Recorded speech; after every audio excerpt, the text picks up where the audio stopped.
देखो ये तुम्हारा ग्लूकोज हो गया था, मोनोसैक्राइड, पॉली और ओलिगो और पॉली, इसका जो था वो समझा दिया था। फिर रिड्यूसिंग शुगर समझा दिया था कि फेहलिंग और टॉलन ये इसको रिड्यूस कर सकते हैं, तो जो इनको रिड्यूस कर लेंगे वो रिड्यूसिंग शुगर कहलाएंगे।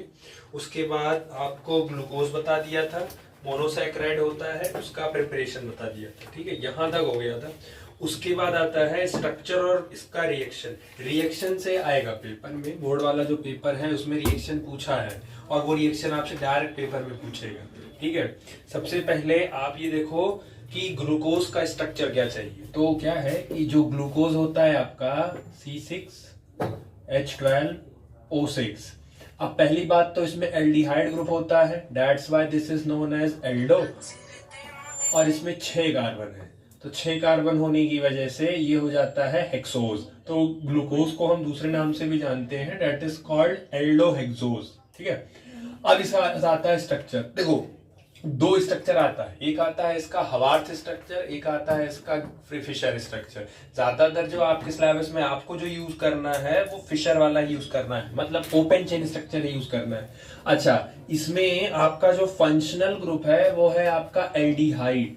और एल्डिहाइड के बारे में इतना पता है कि ये जब भी बैठता है हमेशा टर्मिनल पोजीशन पे ही बैठेगा, मतलब कार्बोक्सिलिक और एल्डिहाइड जब भी बैठता है हमेशा टर्मिनल, या ऐसे कह लो कि जहां से ये बैठते हैं वही नंबर 1 कार्बन बनेगा। तो ये तो किनारे बैठेंगे, तो आपको 6 कार्बन है तो बनाना पहले सीख लो। तो आप 1 2 3 4 5 6, आप पहले 6 कार्बन कर लो इनका। ठीक, उसके बाद ऊपर से तीसरा कार्बन पकड़ो, 1 2 3। तीसरे कार्बन का हाइड्रोजन इधर रहेगा और बाकी केसेस में जो है वो इधर रहेगा। अच्छा, सबसे पहले यहां तुम CHO बैठा दो, ये बैठ गया। उसके बाद इधर का H इधर रखना है, इधर में भी आपको इधर रखना है और इधर आपको इधर रखना है। बाकी इस तरफ आपका OH, इधर आपका रहेगा OH, इधर भी आपका रहेगा OH और इधर आपका OH। और इधर आपका 2 तरफ यहाँ पे और यहाँ पे कौन रहेगा, हाइड्रोजन, और एक तरफ OH, तो इसको कंबाइन करके लिख सकते हो CH2OH। समझ आ गया? ये है ग्लूकोज का स्ट्रक्चर। अब मुझे एक चीज बताओ कि अगर इसको इतना बड़ा हम बार बार नहीं लिख सकते, तो ध्यान से देखो, CHO तो एज इट इज ठीक है, बॉन्ड। अच्छा, CHOH CHOH CHOH CHOH कितनी बार है ये, तो CHOH और होल 4 और एक नीचे बचा है खाली, तो ये हो गया आपका CH2OH। समझ आ गया? तो ये जाने रहो स्ट्रक्चर ऐसे बनता है। बाकी इनका ये याद रखना कि तीसरे कार्बन का जो H है वो उल्टा रहेगा। ठीक है, इनका थोड़ा सा याद रखिएगा लिखते समय कि तीसरे कार्बन का H जो है वो आपका राइट हैंड साइड रहेगा, बाकी आपका इधर रहेगा। अच्छा, ये तो एल्डिहाइड, ये ग्लूकोज का हो गया। आपने ग्लूकोज का जो कार्बोहाइड्रेट की डेफिनेशन पढ़ी थी उसमें क्या पढ़ी थी, पॉलीहाइड्रोक्सी एल्डिहाइड। 2 फंक्शनल ग्रुप है, एक तो एल्डिहाइड है और दूसरा अल्कोहल है। दोनों में सुपीरियर ज्यादा कौन होता है, एल्डिहाइड। तो एल्डिहाइड प्रेजेंट है तो उसके केस में अल्कोहल ऐसा क्या हो जाएगा, ब्रांच। और जब अल्कोहल ब्रांच होता है तो हम क्या यूज करते हैं उसके लिए, हाइड्रोक्सी। कितना, 1 2 3 4 5, लगभग 5 है ना, तो इसीलिए वहां क्या यूज किया गया, पॉलीहाइड्रोक्सी। और बाकी फंक्शनल ग्रुप क्या था तुम्हारा, कीटोन। तो इसीलिए जनरली कार्बोहाइड्रेट को डिफाइन किया जाता है पॉलीहाइड्रोक्सी एल्डिहाइड या पॉलीहाइड्रोक्सी कीटोन। फ्रक्टोज के केस में ये क्या मिल जाएगा आपको, कीटोन के, फ्रक्टोज में उसको कीटोन मिल जाएगा। ठीक है, तो उसमें ये ध्यान रखिएगा। ठीक, monomer of many larger carbohydrate namely starch. Glucose एक ऐसा मोनोसैक्राइड है जो बहुत बड़े बड़े स्टार्च का, लैक्टोज का, माल्टोज का, सबका मोनोमर है ये, तो ये तो मिलेगा ही मिलेगा। Most abundant organic compound on earth, ये ध्यान रखिएगा, सबसे ज्यादा पाए जाने वाला कंपाउंड है पूरे अर्थ पे। वो इसलिए प्लांट भी क्या बनाता है, घूम फिरा के ग्लूकोज ही वो भी गिरेगा, आपकी बॉडी भी उसको ग्लूकोज में ही कन्वर्ट करती है। तो सबसे ज्यादा अबेंडेंट है, आपसे पूछा जाएगा, ऑप्शन में रहेगा the most abundant compound on earth is carbohydrate, protein, nucleic acid, mineral. तो ध्यान रखिएगा उसका। ठीक, बाकी स्ट्रक्चर, बता दिया, स्ट्रक्चर समझा दिया इसका। अब आते हैं इसके रिएक्शंस। अब आपको रिएक्शंस याद रखने हैं कि क्योंकि अब रिएक्शंस इसके मेन है। अब देखो रिएक्शन में जो पहला रिएक्शन है आपका, ध्यान से देखो, पहला रिएक्शन आपसे ये कह रहे हैं कि आपको प्रूफ करना है कि ग्लूकोज के पास 6 कार्बन होते हैं। तो आपसे पेपर में कहेंगे how would you proof that glucose possesses 6 carbon atom. आप कैसे प्रूफ करेंगे कि ग्लूकोज के पास 6 कार्बन एटम है। ये वाइवा में भी पूछा जा सकता है या आपके पेपर में भी। तो सिंपली आपको अगर ये पूछा जाएगा तो आपको कुछ नहीं करना है, आपको इसको हाइड्रोजन आयोडाइड और इसको हीट कर दो। बस ग्लूकोज को हाइड्रोजन आयोडाइड और हीट कर दो, ये ग्लूकोज कन्वर्ट हो जाएगा हेक्सेन में। 1 2 3 4 5 6।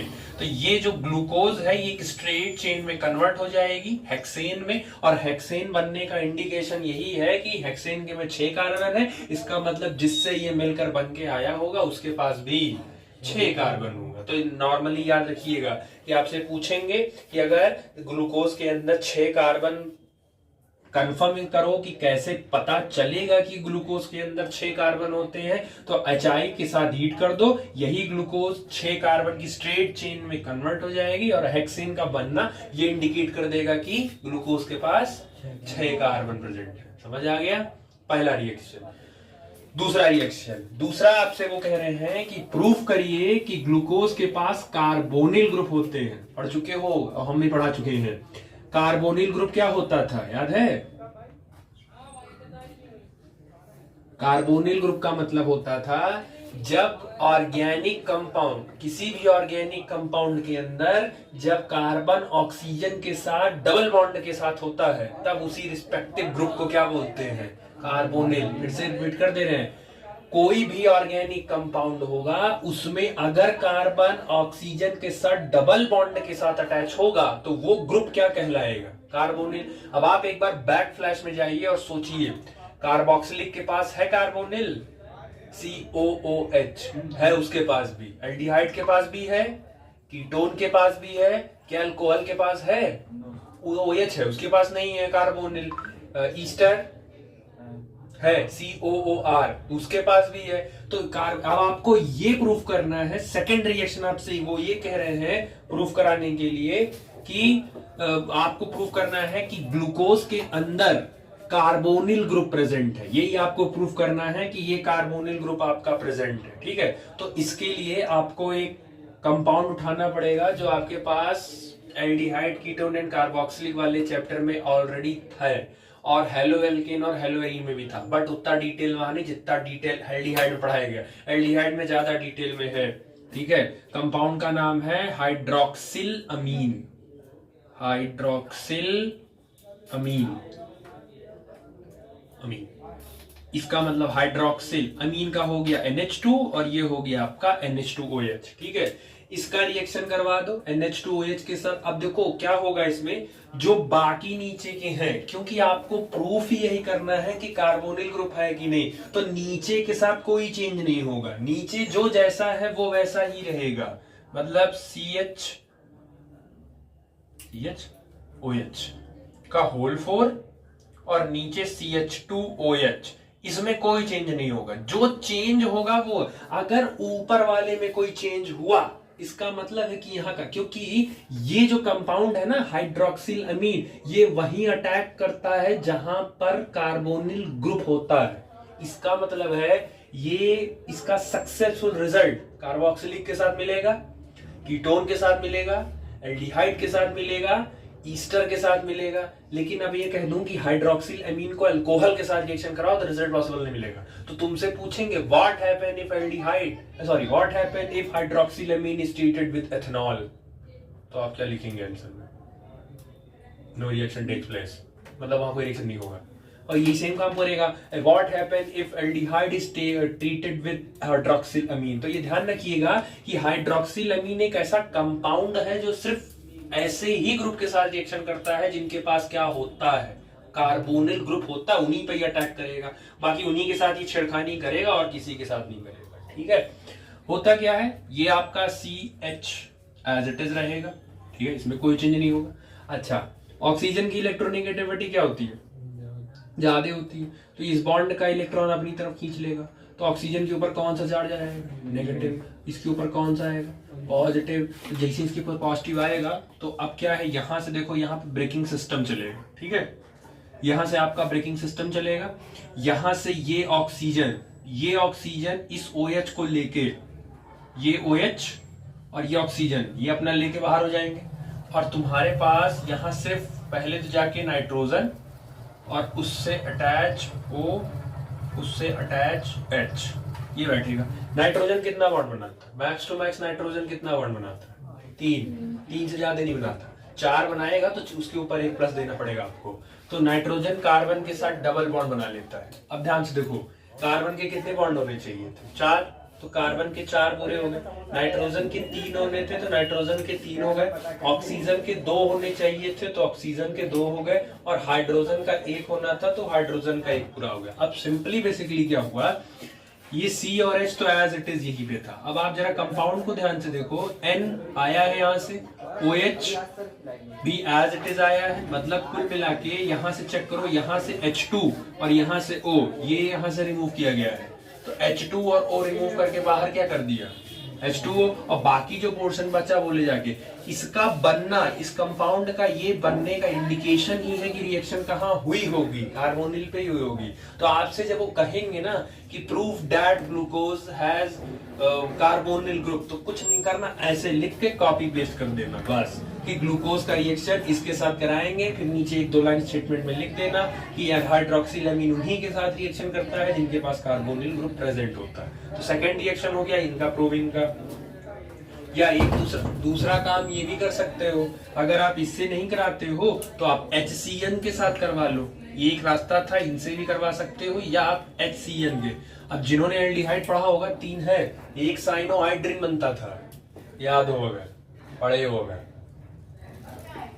था ये तो पूरा, क्या ही नहीं कुछ। साइनोहाइड्रिन बनता था, प्योर के साथ करोगे तो वो नहीं रिजल्ट अच्छा देता था। एक Na2SO3 सोडियम सल्फाइड के साथ था। चलो ठीक है, कोई बात नहीं, पढ़ाएंगे तो याद आएगा। अब इसमें देखो क्या होता है, सेम रीजन वही चलेगा। H पे कौन सा चार्ज आएगा? प्लस, और Cn पर कौन सा चार्ज होता है? माइनस। अब होगा क्या, ऑक्सीजन पर क्योंकि ये बॉन्ड चलेगा आपका, बॉन्ड ब्रेकिंग जब आपका ये चलेगा तो C के पास तो एक H है, C के पास है प्लस। अब ध्यान से देखना, C के पास है प्लस तो इस पे कौन सा पोर्शन अटैक करेगा? Cn, तो Cn जाके बैठ जाएगा आराम से। और ऑक्सीजन के ऊपर कौन सा पोर्शन है? ऑक्सीजन के ऊपर कौन सा चार्ज है? माइनस, तो इस पे जाके कौन बैठ जाएगा? प्लस वाला, तो ये बैठ गया H। ये जो रिस्पेक्टिव एसिड बनती है इसी को बोलते हैं साइनोहाइड्रिन। तो साइनोहाइड्रिन बनने का मतलब ही है कि ये रिएक्शन कहाँ हुई है आपकी? कार्बोनिल ग्रुप पर ही हुई है, ठीक है, दिया है एल्डिहाइड वाला, करोगे तो मिल जाएगा। क्या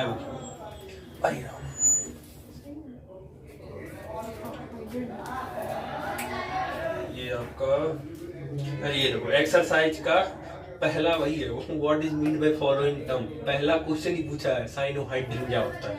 बाकी कहाँ पे है वो बता दे रहा हूँ, ये आपको मिल जाएगा लेफ्ट पेज पे और राइट पेज पे पूरा कार्बोनिल। ये रहा chemical reaction, nucleophilic addition reaction. इसमें सबसे पहला आपका आता है ये mechanism of nucleophilic addition reaction, उसके बाद रिएक्टिविटी आती है, उसके बाद आता है सबसे पहला addition of hydrogen cyanide. HCN का ऐड करोगे तो वो हाइड्रोजन साइनाइड बनाएगा, HCN बनवाएगा, दैट इज साइनोहाइड्रिन बनवाएगा। सोडियम बाइसल्फाइड को ऐड करोगे तो ये आपको बाइसल्फाइड एडिशन कराएगा। ग्रिग्नार्ड को बैठाओगे, refer to unit 11 class 12। Unit 11 मतलब समझ रहे हो कौन सा? हेलोजन और राजू खाओ। और उसके बाद फिर अल्कोहल ऐड करोगे तो पहले हेमी एसिटल बनेगा और एक बार फिर करोगे तो एसिटल बनेगा। और अगर कीटोन के साथ होगा तो पहले हेमी कीटल बनेगा फिर उसके बाद कीटल बनेगा, ठीक है। तो इसीलिए ये सारी चीज रिएक्शंस ऑलरेडी हैं पहले, इसलिए बायोमोलिक्यूलर लास्ट में, क्योंकि ये सब वहां पढ़ के आते हो। नहीं पढ़े हो नहीं भी याद है, कोई बात नहीं, बताएंगे तो क्लियर हो जाएगा।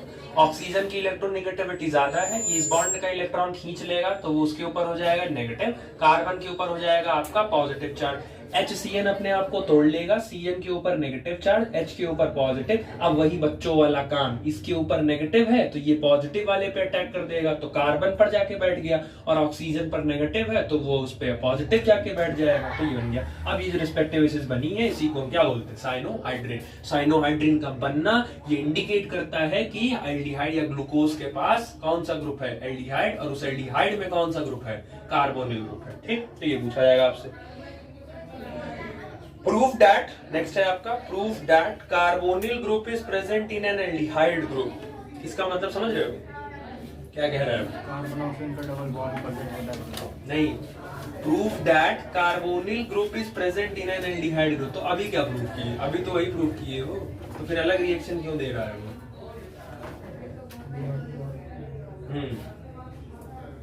एक्चुअल क्या है, अभी बोला ना कार्बोनिल ग्रुप किस किस में होता है, कार्बोक्सिलिक में भी होता है, एल्डिहाइड में भी होता है, कीटोन में भी होता है, ईस्टर में भी होता है। अभी आपने ये प्रूफ किया कि ग्लूकोज के पास कौन सा ग्रुप है, कार्बोनिल। आपने ये प्रूफ किया, आपने सिर्फ ये प्रूफ किया कि ग्लूकोज के पास कार्बोनिल ग्रुप है, तभी साइनोहाइड्रिन बना, इसका मतलब कि कार्बोनिल ग्रुप है उसके पास। अब ये कार्बोनिल ग्रुप किसमें प्रेजेंट है, एल्डिहाइड में ही प्रेजेंट है, क्योंकि बाकी चार भी तो होते हैं। आपको स्पेसिफिकली अब बताना है कि ये कार्बोनिल ग्रुप किस फंक्शनल ग्रुप में है, एल्डिहाइड में। तो ये प्रूफ करने के लिए आपको अपने ग्लूकोज को ब्रोमीन वाटर के साथ रिएक्शन करवाना है, ब्रोमीन वाटर के साथ रिएक्शन करवाना है। और थोड़ा सा याद कर लो, ब्रोमीन वाटर जो होता है एक तरीके का ऑक्सीडाइजिंग एजेंट है ये, लेकिन ये स्ट्रॉन्ग नहीं है, ये वीक ऑक्सीडाइजिंग एजेंट है। अच्छा, एल्कोहल को ऑक्सीडाइज करोगे तो किसमें कन्वर्ट होगा, और एल्डिहाइड को करोगे तो आप एल्डिहाइड ही तो लिए हो, और एल्डिहाइड को ऑक्सीडाइज करोगे तो क्या बनना चाहिए, कार्बोक्सिलिक। तो कुछ नहीं होगा, ये जो ऊपर वाला पोर्शन आप एल्डिहाइड देख रहे हो ना, ये कन्वर्ट हो जाएगा किसमें, कार्बोक्सिलिक में, क्योंकि ये माइल्ड ऑक्सीडाइजिंग एजेंट है। बहुत पावर नहीं है कि वो सबके OH को कन्वर्ट कर, उतना स्ट्रांग नहीं है, तो ये सिर्फ एल्डिहाइड को कन्वर्ट कर देगा। अब ये जो नाम होता है इस कंपाउंड का, इसको बोलते हैं ग्लूकोनिक एसिड। इसको नाम याद रखिएगा। ब्रोमीन वाटर आपका एक तरीके का माइल्ड ऑक्सीडाइजिंग एजेंट में आता है, जो एल्डिहाइड को ही सिर्फ कन्वर्ट कर पाएगा कार्बोक्सिलिक में, तो CHO कन्वर्ट हो जाएगा COOH में, और इसका नाम होता है ग्लूकोनिक एसिड। ठीक, चलो ये कंफर्म हो गया। नेक्स्ट रिएक्शन है आपका, proof that glucose have 5 OH group. ये अब देखो, एक यहां है, 1 2 3 4 और एक यहां भी है। अब आपको प्रूफ करना है कि ग्लूकोज के पास 5 OH ग्रुप होता है, आपको अब ये प्रूफ करना है। तो इसके लिए सबसे सिंपल तरीका है, आप एसिटिक एनहाइड्राइड ले लो। अब सुनो, एसिटिक एनहाइड्राइड को रिएक्शन कराओगे कैसे? एसिटिक एनहाइड्राइड का जनरल फॉर्मूला RCOO, उसके बाद फिर OC double bond OR, mirror image होती है, यही होता है एनहाइड्राइड, इसी को बोलते हैं एनहाइड्राइड। ठीक है, अब आप इसमें नहीं, ये भी नहीं, ये ठीक है, ये एनहाइड्राइड हो गया आपका। अब आप ऑक्सीजन के किसी भी एक तरफ का बॉन्ड तोड़ दीजिए, वो आपके ऊपर है। चलो मान लिया कि इधर का बॉन्ड तोड़ दिया, ये बॉन्ड टूट गया। चलो हाँ, तो देखो इसमें बेसिकली क्या करना है आपको कि ऑक्सीजन की इलेक्ट्रोनेगेटिविटी ज्यादा होती है, तो ऑक्सीजन किसी भी एक तरीके का बॉन्ड वो खींच लेगा। तो जब वो खींचेगा तो मान लो इधर का बॉन्ड, जनरली उधर का बॉन्ड तोड़े हो, तो मान लो कि उधर का बॉन्ड या इस बॉन्ड का इलेक्ट्रॉन वो खींच लिया, तो जब खींचेगा तो इस ऑक्सीजन के ऊपर कौन सा चार्ज आएगा, नेगेटिव, और इस कार्बन के ऊपर कौन सा चार्ज आएगा, पॉजिटिव। अब जरा आप यहाँ चेक करो, ये कार्बन हाइड्रोजन का, यहाँ पे भी ऑक्सीजन का बॉन्ड इलेक्ट्रॉन नेगेटिव है, तो वो इस बॉन्ड के इलेक्ट्रॉन को खींचेगा, तो यहाँ के ऑक्सीजन के ऊपर नेगेटिव आएगा और यहाँ के कार्बन के ऊपर पॉजिटिव। यही सेम काम यहाँ भी होगा, इस ऑक्सीजन के ऊपर क्या आएगा, नेगेटिव, और इस कार्बन के ऊपर क्या आएगा, यही सब में होगा कि नहीं होगा। तो कार्बन के ऊपर पॉजिटिव है तो उस पे कौन सा पोर्शन बैठेगा, नेगेटिव। नेगेटिव तो यही इतना पूरा हिस्सा है ना, और OH निकल जाएगा, क्योंकि O के ऊपर नेगेटिव है, तो ये जो O के ऊपर नेगेटिव है OH, ये किसके साथ अटैच हो जाएगा? इनके साथ। तो जब इनके साथ अटैच हो जाएगा तो ध्यान से देखना, ये हो जाएगा RC डबल बॉन्ड O, और इसी C पे प्लस था ना, तो इससे OH जाके अटैच हो जाएगा, तो ये जाके OH अटैच हो गया। अब यहां से OH निकलेगा 1, यहां से निकलेगा 2, यहां से निकलेगा 3, यहां से निकलेगा 4 और यहां से निकलेगा 5। तो टोटल इसके कितने मॉलिक्यूल बन जाएंगे? 5 मॉलिक्यूल बनेंगे। अब आप यहां समझो, नीचे C OH तो चला गया, तो यहां वाली जगह खाली हो गई कि नहीं खाली हो गई? सेम, यहां से OH चला गया, यहां H बचा, फिर यहां से आपका C, यहां से H, वहां से OH गया, 1 2 3 4 5, 1 2 3 4 5 6। तीसरे पे आपका H, तो इधर से OH गया, बाकी H OH इधर चला गया, H OH इधर चला गया, और बाकी CH2 OH चला गया। उसमें कौन बैठेगा आके? यही सब बैठेगा पूरा। तो ये जब पूरा बैठेगा तो बैठेगा O C double bond O R, ये बैठेगा। तो सब जगह बैठेगा कि नहीं? यहां बैठेगा, यहां भी बैठेगा, यहां भी बैठेगा और यहां बैठेगा। टोटल कितनी जगह बैठेगा? 5 जगह बैठेगा। तो चलो लास्ट वाला लिख दे रहे हैं, इनको समेट के लिख के नीचे क्या कर सकते हो? होल 4 कर सकते हो, या चलो लिख ही लो, C O C double bond R, O C double bond R, O C double bond R, O C double bond, ये बन गया। अब 5 OH निकला तो 5 जाके बैठ गया, समझ आया? तो आपसे पूछा जाएगा कि आप कैसे, मान लो आप वाइवा देने बैठे हो, तुमसे कहेंगे ग्लूकोज में क्या कार्बन होता है, तुम कहोगे 6। अच्छा कितने OH होते हैं सर?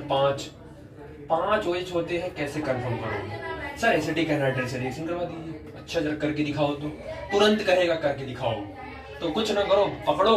अब इतना तो आना चाहिए, एनहाइड्राइड का पता चले, वहां फॉर्मूला भूल गए। एनहाइड्राइड आना चाहिए, तोड़ने आना चाहिए, जहां जहां OH है वहां हटाओ, जाके ये ग्रुप ले जाके पूरा बैठा दो। समझ आ गया? तो ये आपका कंफर्म हो गया, ठीक। उसके बाद आता है ग्लूकोज का ऑक्सीडेशन करने के लिए। तो अगर आप ग्लूकोज का ऑक्सीडेशन करोगे तो देखो 2 रास्ते हैं। एक, पहला कि आप कंसंट्रेटेड HNO3 से करिए, ये तो क्या कंफर्म हो गया, इसको मिटा देते हैं। चलिए इसको मिटा देते हैं, इसको ऐसे नाम पढ़ो। ये हो गया तुम्हारा ग्लूकोज CHO। अच्छा मैं इसको डायरेक्ट लिख दे रहा हूँ, CHOH का होल 4, और नीचे लिख दे रहा हूँ CH2OH। अब मैं इसका ऑक्सीडेशन कर रहा हूँ, तो ऑक्सीडेशन के लिए मैं यूज कर रहा हूं कंसंट्रेटेड HNO3। ये एक तरीके का ऑक्सीडाइजिंग एजेंट में यूज किया जाता है, ठीक है। तो इसको यूज कर लिया। अब होगा क्या, ये CHO कन्वर्ट हो जाएगा एल्डिहाइड, किसमें कन्वर्ट होता है? कार्बोक्सिलिक में। ये कन्वर्ट हो गया। बाकी जो एज इट इज था CHOH और ये CH2OH, ये तुम्हारा कन्वर्ट हो गया।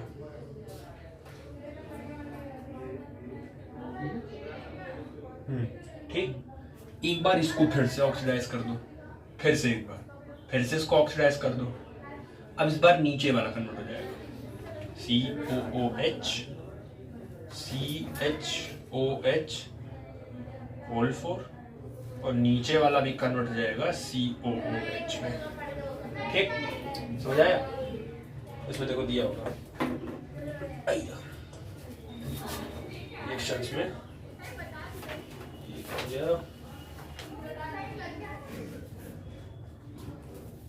ये एनसीईआरटी ने थोड़ा वो दोनों तरफ से वो साइड लेके ऐसे आ रहा है, फिर वो बीच में करवा रहा है। मैंने एक साइड करा दिया ताकि वो आसान रहे। जैसे इसका क्या नाम हो गया, ग्लूकोज। तो इसको एक बार ऑक्सीडाइज करोगे तो ये कन्वर्ट होगा किसमें, ग्लूकोनिक एसिड। जब सिर्फ ऊपर वाला कन्वर्ट होगा, इसको फिर ऑक्सीडाइज करो, ये कन्वर्ट हो जाएगा सैक्रिक एसिड। ठीक है, नाम अगर गलत हुआ होगा सही कर लेना उसमें। ठीक है, अगर ऊपर नीचे दोनों COH है तो वो सैक्रिक एसिड होगा। ठीक है, और अगर सिर्फ ऊपर COH है, बाकी नीचे का portion as it is same है, तो वो ग्लूकोनिक एसिड कहलाएगा। नाम उल्टा हुआ होगा, नाम एक बार चेक कर लो, नाम सही कर लो, ठीक है, हो सकता है नाम गलत हुआ होगा।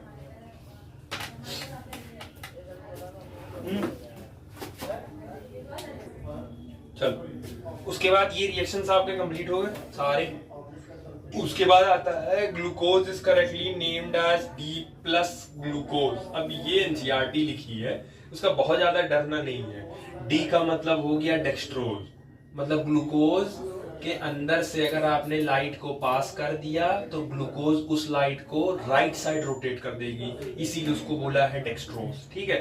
प्लस बस as a dextro rotatory sign के लिए यूज किया है, वो साइन के लिए। जैसे आप डेक्सट्रोज नहीं लिख पा रहे हैं या आप डेक्स्ट्रो नहीं लिख पा रहे हैं, तो आप अगर वहां प्लस और फिर ग्लूकोज भी लिखा है, जिसका मतलब है कि वो लाइट को किधर घुमाएगा, राइट साइड ही घुमाएगा। तो वैसे हो सकता हो ऐसे प्लस लिख के ऐसे खाली ग्लूकोज लिखेगा, तो इसका मतलब है कि ग्लूकोज लाइट को किस साइड घुमा देगा, राइट साइड घुमा देगा, मतलब ये डेक्सट्रोज है। तो दोनों ऑप्शन है, या तो पूरा वो आप लिखिए डेक्सट्रोज ग्लूकोज या डेक्सट्रो ग्लूकोज, या तो सिर्फ आप प्लस बना के छोड़ दीजिए, दोनों सही है, ठीक है। तो बस उतना ही है। हाँ, दूसरा एक चीज और है कि ग्लूकोज का ये डेक्स्ट्रो और लीवो से ऑप्टिकल एक्टिविटी से कोई लेना नहीं है, ये इस बात को ध्यान रखिएगा कि ग्लूकोज ऑप्टिकल एक्टिव होगा कि नहीं एक्टिव होगा, उससे डेक्स्ट्रो और लीवो को कोई मतलब नहीं है। सीधे सीधे ग्लूकोज अगर लाइट को, प्लेन पोलराइज्ड लाइट को अगर राइट साइड कर देता है तो वो डेक्स्ट्रो रोटेटरी होगा, और अगर लेफ्ट साइड कर देता है तो वो लीवो रोटेटरी। वो ऑप्टिकल एक्टिव है नहीं है, वो उससे उसको कोई मतलब नहीं है। वैसे भी आप बताइए अपने प्रीवियस नॉलेज से, ग्लूकोज होगा कि नहीं होगा, ऑप्टिकली एक्टिव कंपाउंड है कि नहीं है ग्लूकोज? है, ऑब्वियस है भाई। तीसरा कार्बन पे चेंज किए थे ना, तीसरे कार्बन पे चेंज किए थे, उसका जब मिरर इमेज बनाओगे, एनेंटियोमर बनाओगे, तो वो कहाँ कौन साइड करेगा, क्योंकि तीसरे कार्बन का OH इधर है और H इधर है, तो उसका मिरर इमेज बनाओगे तो कहाँ कौन साइड करा पाओगे, नहीं करा पाओगे। तो वो वैसे भी ऑप्टिकल एक्टिव कंपाउंड है, ग्लूकोज ऑलरेडी आपको ऑप्टिकली कंपाउंड है। कैसे है मैं दिखा दे रहा हूँ, ठीक है, कि ये हो, ये सब सही है, पढ़े सब हो, बस याद नहीं है। 6 कार्बन है तो ये हो गया आपका CHO, 2 3 4 5 6, तो 6वें कार्बन पर हो गया आपका CH2OH, और बाकी ये हो गया हाइड्रोजन। अच्छा, तीसरे कार्बन का हाइड्रोजन किधर रहता है, लेफ्ट की राइट? किसका राइट?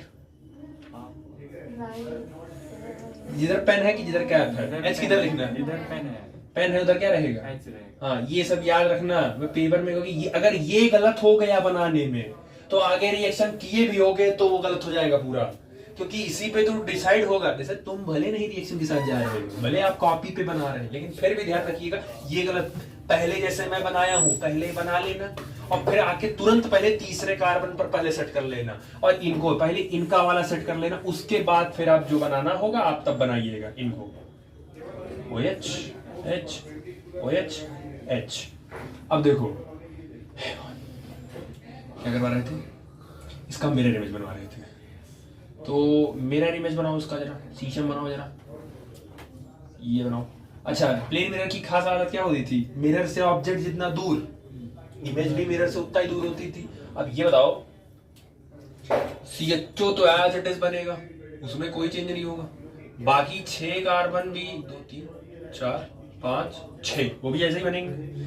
अब आप जरा ध्यान से चेक करो, ये OH इससे पास है तो ये इधर से भी तो पास ही होना चाहिए, मतलब इसका OH इधर आ जाएगा, H इधर आ जाएगा, OH इधर आ जाएगा, OH इधर आ जाएगा, और बाकी इसको तो कोई बहुत ज्यादा फर्क नहीं पड़ता है, क्योंकि दो तरफ उसका H ही है, इधर H H OH H, यही बनेगा मिरर इमेज, यही बनेगा। अब आप कुछ मत करिए, ऐसे कंपाउंड को पकड़िए, ऐसे उठाइए और ले जाके ऐसे रखिए, कौन साइड कर जाएगा, कौन साइड कर जाएगा पूरा।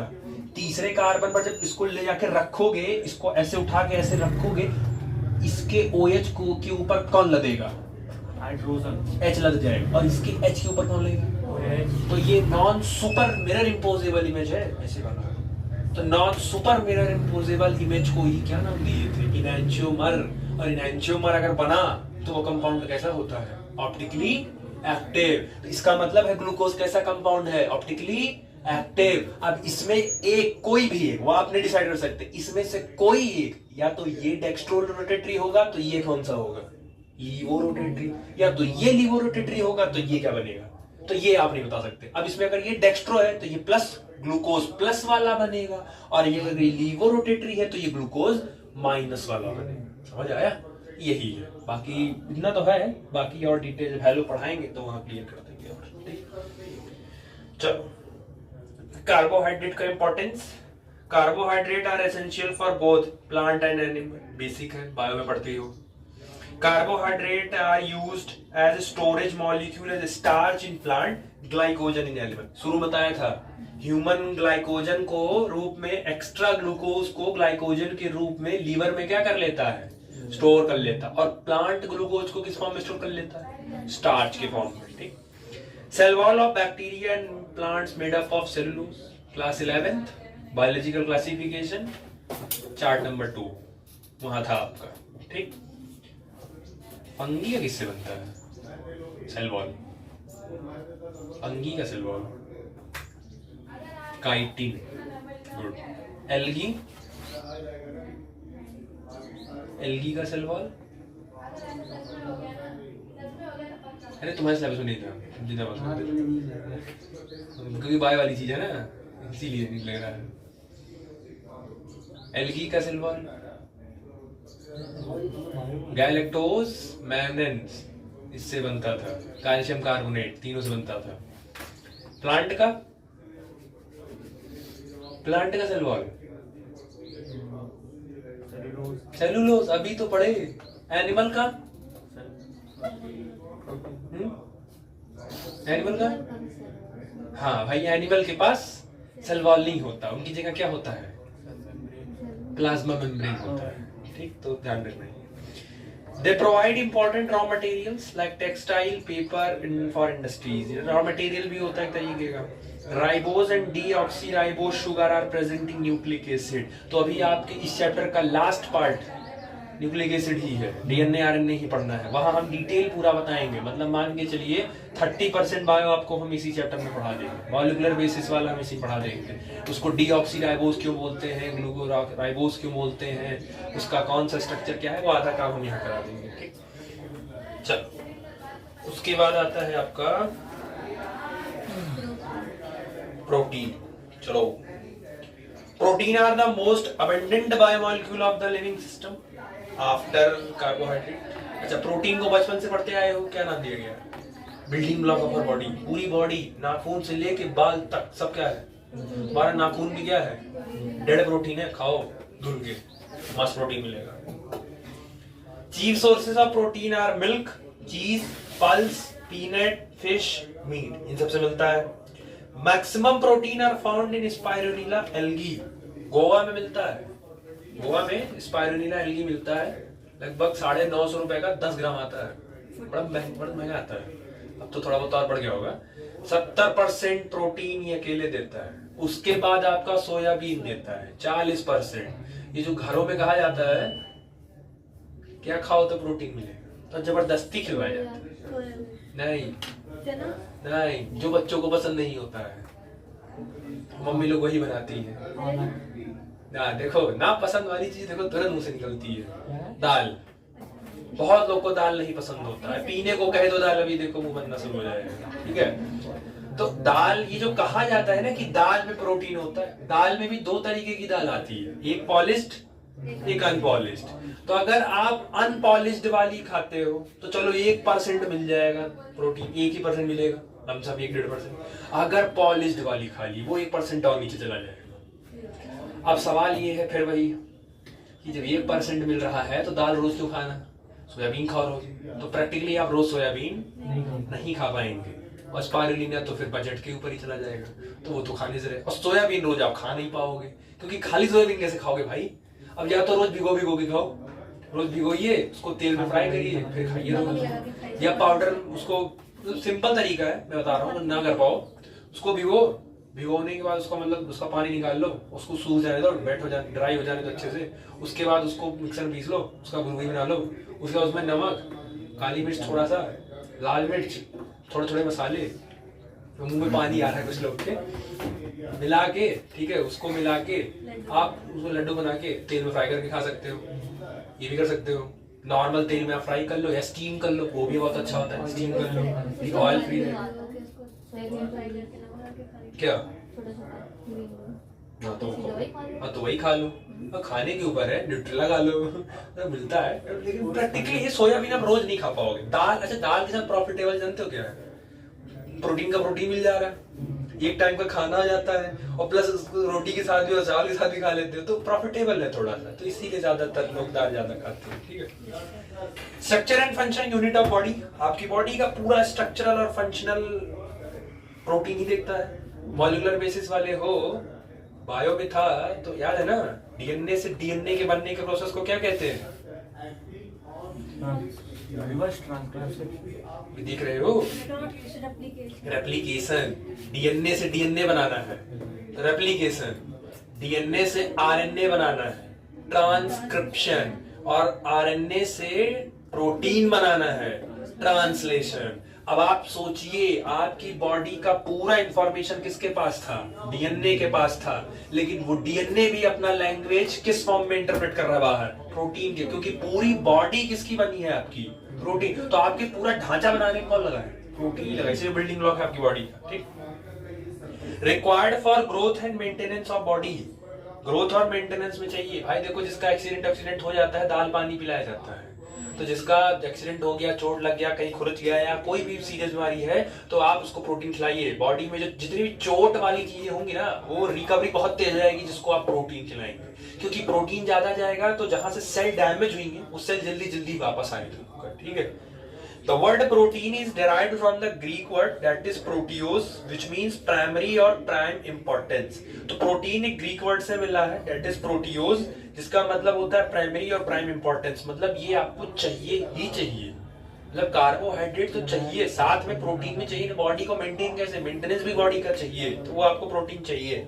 जैसे होता है ना, लोग गाड़ी खरीद लेते हैं तो फिर उसका मेंटेनेंस भी तो चाहिए भाई। बड़ी गाड़ी खरीदने मतलब है हाथी पाल रहे हैं, हाथी पालने का फिर मेंटेनेंस भी ये। ठीक है। अब आप छोटी गाड़ी लेंगे तो उसका मेंटेनेंस चार्ज, भाई साइकिल ले लो, बताओ साइकिल और बाइक में किसका मेंटेनेंस कम है? भाई साइकिल का मेंटेनेंस कम है, क्या ये हवा भराना है खाली बस, और कुछ करना है इसमें? चेन कभी कभी करा लिया। बाइक का थोड़ा मेंटेन ज्यादा करना, मेंटेनेंस का ज्यादा लगेगा, देख रखाव।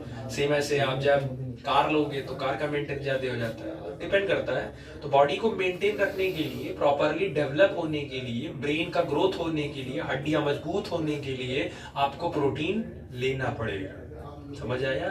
अच्छा, किसी को याद है 10th क्लास में पढ़ते थे, प्रोटीन की कमी से रोग होता था। साउथ अफ्रीका इस रोग से बहुत पीड़ित है। वहां के बच्चे एकदम पतले दुबले दुबले होते हैं। बीमारी का नाम याद है किसी को? प्रोटीन की डेफिशिएंसी ऑफ प्रोटीन, बोलो अगर याद हो। कॉलरा की कमी, कॉलरा कैसे प्रोटीन कमी से होता है? एनीमिया हीमोग्लोबिन की कमी से होता है, विटामिन नहीं, आयरन। बताओ भाई, बताओ प्रोटीन कमी से होने वाला रोग नहीं याद है? क्वाशियोरकर और मेरस्मस, क्वाशियोरकर और मेरस्मस, ये ज्यादातर बच्चों में देखा जाता है। अगर प्रोटीन के साथ एनर्जी दोनों नहीं है, प्रोटीन भी नहीं है और एनर्जी भी नहीं है, तो उसको क्वाशियोरकर बीमारी कहते हैं। और अगर सिर्फ प्रोटीन की कमी है तो उसको मेरस्मस कहते हैं। ज्यादातर ये बच्चों में ही होती है, बड़ों में नहीं होती है, क्योंकि एक बार जैसे बड़े हो जाते हो जब आप, तो आपकी बॉडी एक बार हो गई डेवलप, तो कितना भी करोगे प्रोटीन कम नहीं करा पाओगे।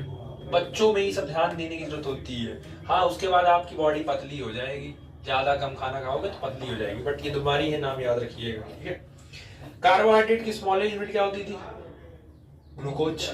तो प्रोटीन की स्मॉलर यूनिट अमीनो एसिड, नाम याद रखिएगा, स्मॉलर याद रखना। ठीक है। चलो, amino acid contain amino group and carboxyl group. अब क्या है अमीनो एसिड जो होता है, उसका नाम ध्यान से क्लियर करो। अमीनो, अमीनो का मतलब समझ रहे हो? पूरा क्लास 12th ऑर्गेनिक में इसके नाम का पूरा चैप्टर ही है अमीन। तो अमीनो का मतलब है वहां से वो एमीन उठाए हैं, मतलब एमीन का मतलब होता है NH2 ग्रुप, और आपने बोला अमीनो एसिड, तो ऑर्गेनिक केमिस्ट्री में एक का एसिड है ही सिर्फ आपके पास, दैट इज कार्बोक्सिलिक एसिड। इसका मतलब है अमीनो एसिड में दोनों ग्रुप प्रेजेंट है, NH2 ग्रुप भी है दैट इज अमीनो ग्रुप, और कार्बोक्सिलिक एसिड भी दोनों है। अब दोनों जब एक साथ प्रेजेंट होते हैं तो उसी को हम क्या बोलते हैं, अमीनो एसिड। समझ आया, इसका स्मॉल यूनिट है, ठीक। On the basis of position of amino group with respect to carboxyl group, the amino acid can be classified alpha, beta, gamma, delta। है नहीं स्लाइड उसमें आपके, बस आप ये जानिए कि इसका पोजीशन, अमीनो ग्रुप का पोजीशन कार्बोक्सिलिक के रेस्पेक्ट में कहां है, उसके बेसिस पर वो पूरा। क्योंकि तुम ये बताओ, है भले दो फंक्शनल ग्रुप, सुनिए, है भले दो फंक्शनल ग्रुप, लेकिन दोनों में प्रायोरिटी किसकी होगी है, तो इसके रिस्पेक्ट में ही तो आप देखोगे कि इसके रिस्पेक्ट में अगर सेम डायरेक्शन में होगा, मतलब जस्ट बगल में, अगर जस्ट बगल ही लगा होगा तो अल्फा कहलाएगा, अगर सेकेंड कार्बन पे लगा होगा तो बीटा कहलाएगा। तो प्रायोरिटी तो यही लेगा, तो उसके बेसिस पर अल्फा, बीटा, गामा अलग अलग अमीनो एसिड है। इतना डिटेल नहीं है आपके में जो एनसीईआरटी दी है, और खाली वो समझा दी है कि कार्बोक्सिलिक के रिस्पेक्ट में अमीनो एसिड, इसकी पोजीशन आप बदलोगे तो आपको alpha, beta, gamma amino acid मिलते जाएंगे अलग अलग। अब वो तब है नहीं आपके, ठीक। ओनली अल्फा अमीनो एसिड और obtained on hydrolysis of protein. जब प्रोटीन को आप पानी के साथ रिएक्शन करवाते हैं तो यही टूटता है, सिर्फ अल्फा वाला, क्योंकि बीटा, गामा और डेल्टा ये बहुत कॉम्प्लेक्स स्ट्रक्चर बना लेते हैं, तो टूटना इनका इतना आसान नहीं होता, खाली अल्फा ही टूटता है। Glycine is named, it has sweet taste. एक तरह का अमीनो एसिड है ये, आपके पास अभी 20 अमीनो एसिड आएंगे तो उनमें से एक अमीनो एसिड है ग्लाइसिन, जो कि स्वीट टेस्ट होता है, और एक होता है टायरोसिन, जो कि सबसे पहले चीज से निकाला गया था, ठीक। चलो उसके बाद classification, amino acid classified as acidic, basic, neutral, depending. अब ये देखो क्लियर करते हैं, अमीनो एसिड 3 तरीके के होते हैं, acidic amino acid, basic amino acid, neutral amino acid. अच्छा, कॉमन सी बात है, जिस अमीनो एसिड में इनका संख्या बढ़ गया अमीनो का और इनका संख्या डाउन हो गया, तो जिसमें NH2 ग्रुप की संख्या बढ़ गई और COH की संख्या कम हो गई, वो एसिडिक कहलाएगा कि बेसिक की न्यूट्रल? बेसिक, क्योंकि ये है ना, तो वो अमीनो एसिड बन जाएगा बेसिक अमीनो एसिड। सेम काम, जिस अमीनो एसिड में NH2 की संख्या कम हो गई, COH की संख्या ज्यादा हो गई, वो अमीनो एसिड कहलाएगा एसिडिक। और जिसमें दोनों की संख्या बराबर हो गई, NH2 और COH दोनों की संख्या बराबर है, तो वो अमीनो एसिड कहलाएगा न्यूट्रल अमीनो, ठीक। तो ये इसके बेसिस पर है। Amino acid divided into 2 part, that is essential amino acid और नॉन एसेंशियल। सबसे पहले अब ये नाम से क्लियर रखना, डेफिनेशन यही बच्चा भूलता है। एसेंशियल अमीनो, एसेंशियल का मतलब क्या होता है, वो बनता ही नहीं आपकी बॉडी में, उल्टा है। एसेंशियल का मतलब जरूरी है, लेकिन ये आपकी बॉडी में नहीं बनेगा, तो आपको बाहर से लेना पड़ेगा। नॉन एसेंशियल का मतलब क्या होता है, नहीं, नॉन एसेंशियल का मतलब है कि जरूरत नहीं है, तो वो बॉडी पहले बन रहा है, मतलब कि जो जरूरत है उसको लेना पड़ेगा, और जो जरूरत नहीं है वो पहले से बॉडी बन रहा है। तो एसेंशियल अमीनो एसिड ऐसे अमीनो एसिड होते हैं जो आपकी बॉडी में सिंथेसाइज नहीं होते हैं, उसको आपको अपने डाइट में लेना पड़ेगा। और नॉन एसेंशियल अमीनो एसिड ऐसे होते हैं जो आपकी बॉडी में बनते हैं और उसको आपकी डाइट में लेने की जरूरत नहीं होती है। तो टोटल 20 अमीनो एसिड होते हैं टोटल, और उन 20 अमीनो एसिड में डिवाइड कर दिया गया है, 10 होते हैं एसेंशियल अमीनो एसिड और 10 होते हैं नॉन एसेंशियल। अब थोड़ा बहुत देखो, इसे कहते हैं ना, लिंक करके पढ़ना चाहिए। ट्रांसलेशन पढ़े हो मॉलिक्यूलर बेसिस ऑफ इनहेरिटेंस का, 64 कोडान अलग अलग अमीनो एसिड कोड करते थे, जिनमें से 3 को कोड नहीं करते थे, UAG, UGA, UAA, ये 3 को कोड कोई अमीनो एसिड नहीं करते थे। AUG को कोड करने वाला अमीनो एसिड मेथियोनिन होता था, स्टार्टर भी वही होता था। तो 64 में से 3 को तो ने मतलब 61 कोडान को कोड यही 20 अमीनो एसिड बार बार करते हैं, इन्हीं के डिपेंड पर डिसाइड होता है। जैसे हेयर का कलर क्या होगा, आंख की पुतलियों कलर क्या होगा, रंग सांवला होगा कि काला होगा, आपका हेयर कर्ली होगा कि होगा, कौन सा प्रोटीन। जैसे मान लीजिए मेरा हेयर है वो स्ट्रेट है, और मान लीजिए किसी का हेयर कर्ली है, तो इसका मतलब है जो बाल वाला प्रोटीन था उसका और मेरा प्रोटीन अमीनो एसिड का चेन अलग अलग हुआ है, रहेगा तो वही 20 अमीनो एसिड। आप सोचिए लोग तो वही रहते हैं लेकिन लोगों के चेहरे, सब बॉडी का स्ट्रक्चर तो वही है, सभी इंसानों के पास वही है ना, कि किसी के पास एक हाथ एक्स्ट्रा दे दिए भगवान, एक हाथ, सबके पास वही 2 हाथ 2 पैर 2 आंख 2 कान 1 नाक 1 दिल 1 लिवर 1 पेट 1 पैंक्रियाज और क्या बचा 2 किडनी, सब सेम है। लेकिन आप सोचिए कितने कॉम्बिनेशन भगवान को बना चुके हैं, कितने करोड़ों अरबों कॉम्बिनेशन बने हैं। सेम ऐसे ही 64 उड़ानी है जिनमें से 3 कोड नहीं करते, 61 ही आपके पास है। 61 को यही 20 अमीनो एसिड कोड करते हैं, लेकिन इनका सीक्वेंस आगे पीछे होने की वजह से अमीनो एसिड अलग बन जाता है, जिसकी वजह से उस बच्चे का पूरा कैरेक्टर अलग हो जाता है। कोई काला बन गया, कोई बहुत गोरा बन गया, कोई नाटा रह गया, कोई बहुत लंबा हो गया।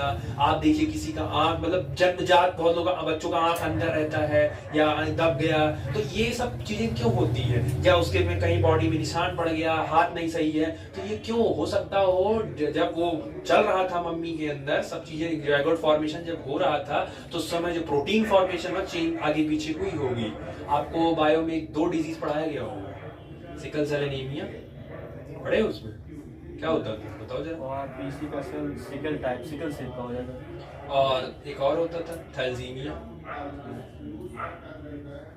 अच्छा, वो कौन सी बीमारी थी जिसमें बीटा हीमोग्लोबिन के 66वें पोजीशन पर, याद आया? हाँ, तो एक्चुअल किसको बैठना चाहिए था? ग्लाइसिन को बैठना, 66वें बीटा हीमोग्लोबिन की चेन पर ग्लाइसिन को बैठना चाहिए था 6वें पोजीशन पर, लेकिन ग्लाइसिन की जगह कौन बैठ गया था 6वें पोजीशन पर? वैलीन। और वैलीन के बैठने की वजह से आपके आरबीसी का शेप बाइकनकेव की बजाय सिकल सेल हो गया, शेप में आ जा गया, इसीलिए फिर आपका जो सारे आरबीसी उनका, तो इस बीमारी का नाम क्या रखा गया? आप सोचिए एक प्रोटीन के चेंज होने से बीमारी हो गई, सोचो क्या हो सकता है? तो बस यही पॉसिबिलिटी है कि ये 20 अमीनो एसिड मिलकर डिसाइड करते हैं आपके पास। ठीक, समझ आ गया?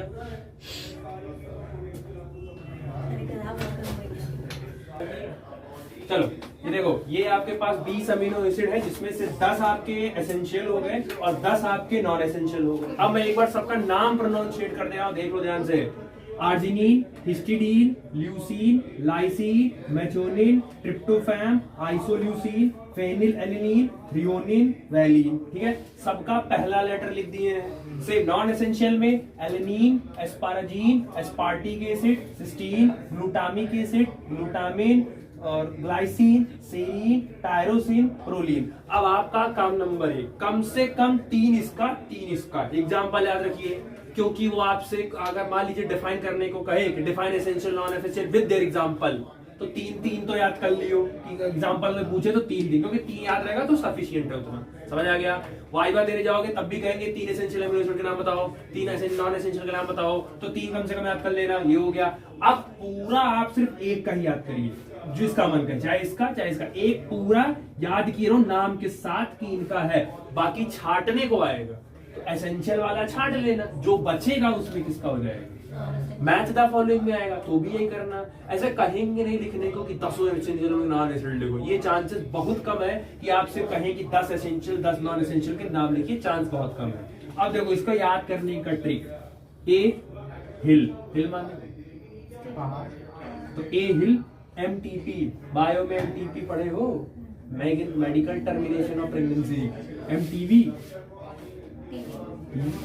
तो क्या है, तुम हिल देख रहे हो, किस पे? टीवी पे हिल देख रहे हो, और तुम चैनल चेंज किए तो तुम वहां एमटीपी भी चल रहा था, दूसरे चैनल पे एमटीवी भी चल रहा था, मतलब प्रेगनेंसी डिस्करेज भी किया जा रहा है और तुम हिल भी देख रहे हो। ठीक है, ये हो गया। तो इनका 3 बार A, C, triple G, STP, standard temperature pressure. दोनों में से आपको जो हो कोई एक याद कर लीजिए। अच्छा, इस बात का ध्यान रखिएगा कि लेटर्स थोड़े से रिपीट हैं, जैसे ए 3 बार इसमें भी है, ए इसमें भी आया है, तो लेटर्स रिपीट है।